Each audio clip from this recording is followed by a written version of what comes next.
A Copa do Mundo chegou! Ao pensar na Copa do Mundo, vem à mente torcedores, bandeiras, rivalidades e glória. Mas há algo escondido à vista de todos, sobre o qual ninguém fala. Veja, em uma noite de dezembro de 2022, cerca de 1,5 bilhão de pessoas assistiram exatamente a mesma coisa, no exato mesmo momento. A final da Copa do Mundo entre Argentina e França. Agora, para realizar aquele mês de futebol, o país anfitrião, o Catar, gastou uma das maiores quantias de dinheiro que qualquer nação já gastou em qualquer coisa. E todos os envolvidos sabiam, desde o início, que nunca recuperariam esse dinheiro. Agora, sabemos que eles são absurdamente ricos. Mas por que fizeram isso? Porque a Rússia fez isso antes do Catar. E porque o Brasil fez antes deles? Na verdade, os países lutam com unhas e dentes. E, em alguns casos, até trapaceiam descaradamente pelo direito de perder bilhões de dólares. Sei que muitos dizem que você recupera esse dinheiro com atividades econômicas, como turistas vindo, gastando e conhecendo o país. Talvez até ficando. Mas, na realidade, se você olhar os números depois que a Copa do Mundo termina, eles nunca comprovam esse argumento. Nenhum país recuperou o dinheiro investido recentemente, mesmo com o aumento da atividade econômica. O objetivo de sediar a Copa do Mundo não é o lucro. O que esses países realmente querem é algo que o dinheiro não pode comprar. É a atenção de praticamente todo o planeta durante um mês inteiro. E existe apenas uma organização no mundo que detém essa atenção. Essa organização é uma entidade sem fins lucrativos registrada na Suíça chamada FIFA. Ter esse tipo de controle te dá muito poder. Até o fim deste vídeo, você vai entender por que a FIFA age mais como superpotência do que como liga esportiva. Eles têm tanto poder que fazem presidentes mudarem suas leis. Eles podem expulsar um país inteiro do jogo favorito do mundo e podem basicamente fazer o que quiserem. Vou te mostrar como uma associação de futebol presente em cerca de 200 países se tornou mais poderosa que a maioria dos governos mundiais. Porque isso não aconteceu por acaso. Alguém fez isso de propósito. E essa é uma história interessante. Vamos começar com a pergunta óbvia. O que a FIFA realmente vende? Agora, você pode estar dizendo futebol, mas infelizmente, essa não é realmente a resposta. O produto da FIFA é a atenção, como já dissemos. É mais atenção em um só lugar do que qualquer outra coisa no mundo. Nada se compara. Vamos analisar os números do Catar em 2022. Segundo a FIFA, cerca de 5 bilhões de pessoas acompanharam o torneio de alguma forma. Isso é mais de 3 a cada 5 seres humanos na Terra. A Copa do Mundo é o mais próximo que nossa espécie chega de se reunir em volta de uma única fogueira. Esse tipo de atenção vale mais que o dinheiro dos ingressos. Quando o mundo olha para seu país, você escolhe o que mostrar. Você pode mostrar estádios e estradas novas, ruas limpas, multidões felizes. E o melhor, um lugar seguro e aberto para negócios. O Catar não se importava de fato com futebol, mas sim com a imagem que o mundo teria do país. Algo que não é novidade. Na verdade, as pessoas fazem isso há muito tempo. Vamos voltar para 1931. O Comitê Olímpico Internacional entregou os Jogos Olímpicos de Verão de 1936 para Berlim. A decisão foi tomada antes de Hitler assumir o poder, mas quando os Jogos realmente aconteceram, a Alemanha já era uma ditadura nazista. E Hitler rapidamente entendeu a importância do que tinha em mãos. A retrospectiva e a história mostram que foram mais que simples jogos. Esses não foram os Jogos Olímpicos de Berlim. Esses foram os Jogos Olímpicos nazistas. Ele transformou tudo isso em uma propaganda do regime. Bandeiras nazistas em tudo e por toda parte. Os jogos foram ensinados como uma prova de uma Alemanha forte e ordeira. Uma Alemanha superior. E a parte que ainda incomoda é que 49 nações realmente enviaram seus atletas para a Alemanha mesmo assim. Ao comparecerem, disseram ao mundo que o regime era normal. Hitler havia descoberto algo naquela época que os governos, especialmente as ditaduras, vêm perseguindo desde então. Um evento esportivo pode lavar a reputação muito melhor do que qualquer filme de propaganda, cartaz ou qualquer coisa que você possa imaginar. Porque a Copa do Mundo parece uma festa para todos. Hoje, essa estratégia tem nome: Sports Washing. Tenho certeza de que vocês já ouviram falar. Você pega a atenção do mundo e desvia dos seus problemas para um novo regime brilhante. Assim, você pode esconder basicamente qualquer coisa que quiser esconder. É aqui que voltamos à pergunta com a qual começamos. E a resposta começa a fazer sentido. Esses países ganharam o direito de sediar a Copa do Mundo para lavar sua imagem. É a melhor máquina já construída para isso. E a FIFA a controla. Então agora a pergunta passa a ser: se o direito de sediar a Copa do Mundo é tão importante, se vale tanto, o que um país estaria disposto a fazer para consegui-lo? Precisamos explicar como o sistema funciona, pois parece quase impossível de manipular. Afinal, 5 bilhões de pessoas estão assistindo. Mais de 200 países membros estão envolvidos. Certamente o sistema é grande demais para ser corrupto? Bom, não é bem assim. Durante a maior parte da história da FIFA, mais de 200 países não podiam escolher o país sede da Copa. Essa decisão cabia a um pequeno comitê. Chamava-se Comitê Executivo. E nas votações que nos deram Rússia 2018 e Catar 2022, ele tinha apenas 24 homens. E o pior é que você só precisava de 13. Bastava ter a maioria para vencer. Influenciar 13 homens é bem fácil, se você quiser influenciar pessoas. Vamos ver o que aconteceu em torno da votação do Catar.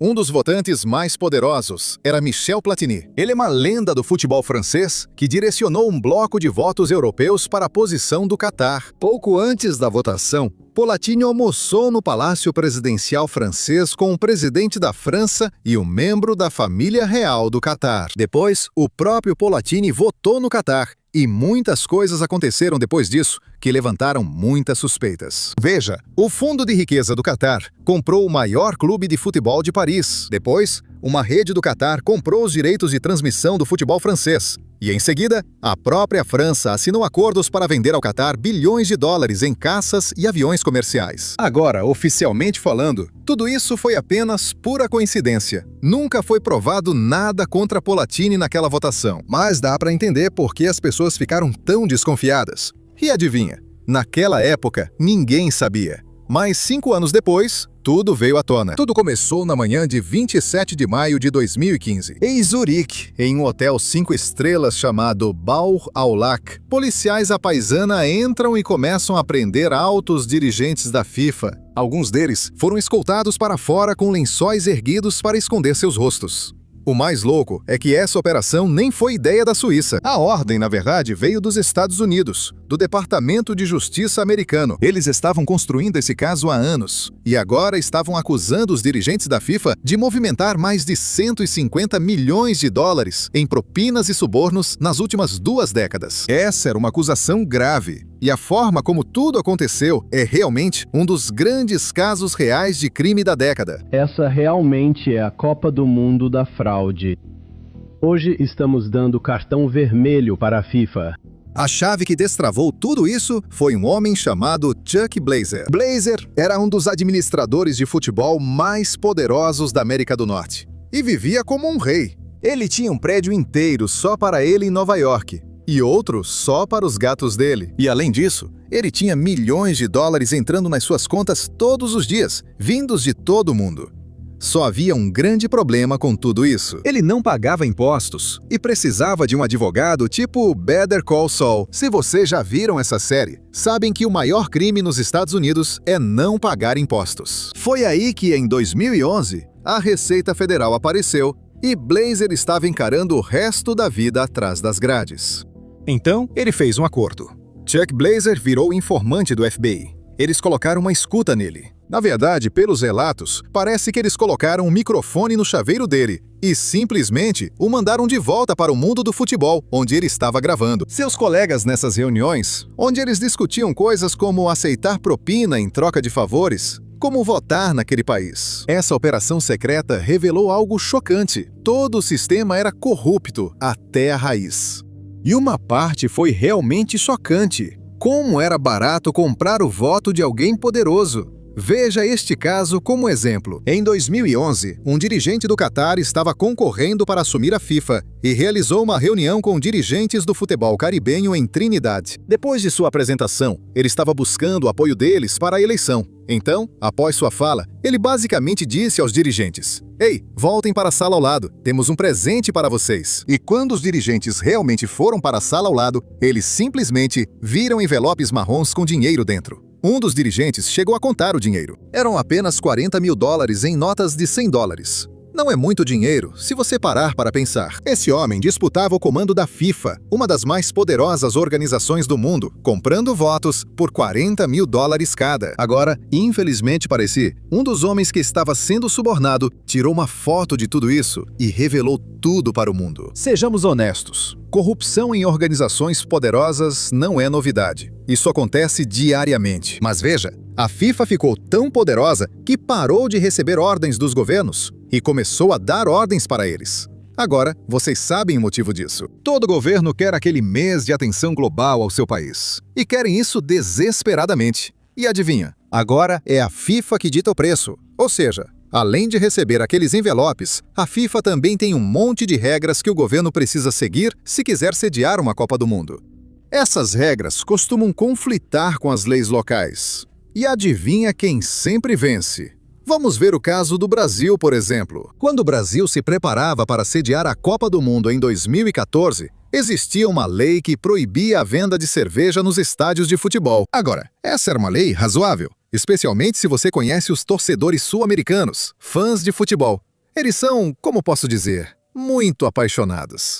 Houve uma guerra ligada a uma partida de futebol na África do Sul. E até no Brasil, essa lei foi aprovada para diminuir a violência mortal nos estádios. Mas um dos maiores patrocinadores da FIFA para essa Copa do Mundo era a Budweiser. E a FIFA realmente queria que cervejas fossem vendidas dentro desses estádios. Então o Brasil foi obrigado a mudar a lei. E além disso, um alto funcionário da FIFA basicamente disse publicamente que, olha, se eles não mudarem a lei, outra coisa precisa ser mudada. Essa parte da negociação não é negociável, se é que você me entende. E isso também não foi um caso isolado. Coisas parecidas aconteceram na África do Sul em 2010. A FIFA queria controle total da publicidade ao redor do estádio. E adivinha? Eles conseguiram. Mas então, durante uma partida, apareceram 36 mulheres usando vestidos laranja. Muito inusitado. Segundo a FIFA, os vestidos estavam ligados a uma marca de cerveja rival não patrocinadora. Adivinha? As torcedoras foram presas, escoltadas para fora dos estádios e seus passaportes foram confiscados até o fim da investigação. A FIFA tinha esse tipo de poder dentro dos estádios. E claro, existem os impostos, pois ninguém gosta deles. Como condição para sediar, a FIFA sempre exige que o país anfitrião torne a FIFA e seus patrocinadores basicamente isentos de impostos durante todo o torneio. Na verdade, isso ocorreu na Alemanha em 2006, quando o país concedeu centenas de milhões de dólares em isenção fiscal para o torneio. O mesmo ocorreu no Brasil, que concedeu à FIFA e grandes patrocinadores, como Coca-Cola e Adidas, isenção total de impostos federais sobre os lucros da Copa do Mundo. No Brasil, a situação ficou ainda mais insana para proteger patrocinadores com benefícios fiscais, vendedores ambulantes e pessoas que vendiam comida ou lembrancinhas. Eles foram proibidos de trabalhar perto dos estádios para dar lugar aos patrocinadores oficiais, o que causou grande confusão. Os brasileiros perceberam o que estava acontecendo e protestos explodiram por todo o país, com slogans como Copa por quem? Acho que pronunciei errado, mas basicamente significa Copa do Mundo para quem? Agora tudo isso ainda é pequeno comparado à próxima vantagem que a FIFA tem, e ela não tem medo de usá-la. A opção nuclear, de certa forma, onde eles podem banir quem quiserem. A FIFA pode fazer um país desaparecer. Não literalmente, mas ela pode banir uma nação inteira de competir no cenário internacional, no futebol internacional. Agora, muitas vezes, esse poder é usado por razões corretas. Como quando a Rússia invadiu a Ucrânia em 2022. A FIFA suspendeu a Rússia do futebol internacional, mas às vezes esse poder é usado de forma muito questionável, como no caso do Quênia. Em 2022, o governo queniano acusou sua federação local de futebol de ser corrupta demais. Basicamente, a federação queniana não conseguia explicar exatamente onde estava gastando dinheiro.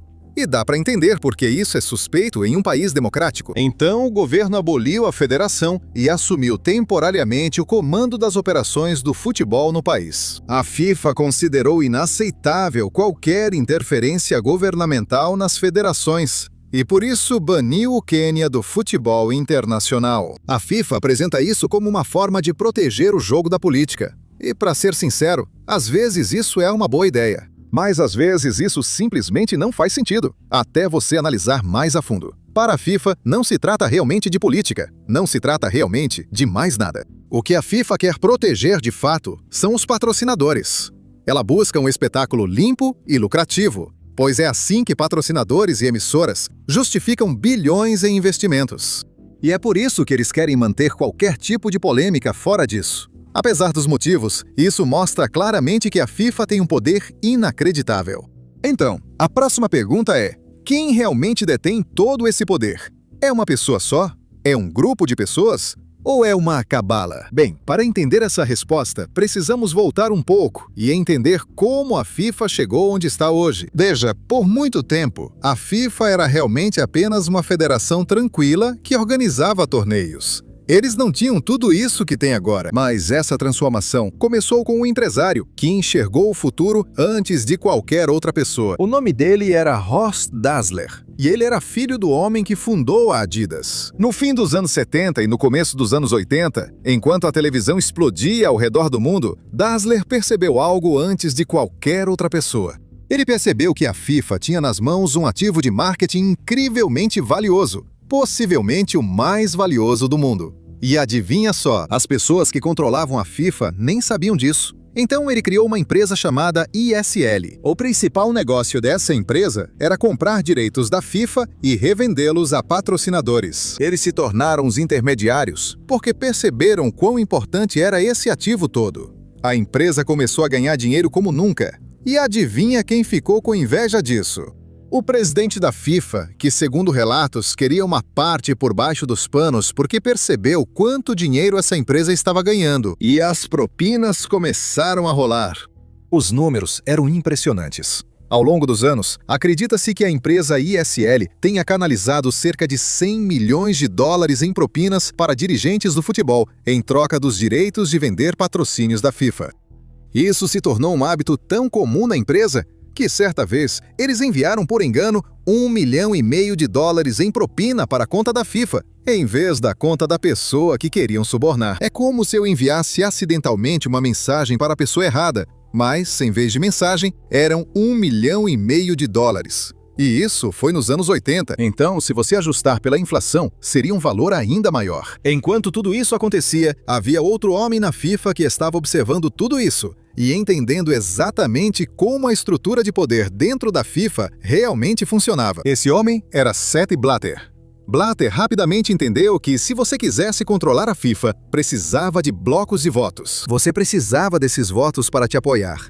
E ele também percebeu que, geralmente, os continentes votavam juntos. Então, a África, mesmo sendo um continente com muitos países, geralmente tende a votar em conjunto. Assim, eles votariam em uma única pessoa. O mesmo ocorre na Ásia e no Caribe, embora o Caribe não seja um continente. Então, ele percebeu que, desde que você seja amigável com as pessoas que controlam esses blocos de votação, você pode controlar a FIFA. E não importa o que qualquer outra pessoa pense. Não importa o que bilhões de pessoas, bilhões de fãs ao redor do mundo estejam pensando. Não importa se os patrocinadores da empresa te odeiam. Desde que você controle os blocos de votação, você tem todo o poder. E foi exatamente isso que ele fez. Ele se cercou de homens que entregavam votos e os mantinha satisfeitos, se é que você me entende. Nada sexual, apenas negócios mesmo. Negócios por baixo dos panos, mas ainda assim, negócios. Ele comandou a FIFA por 17 anos e a organização mudou drasticamente sob seu comando.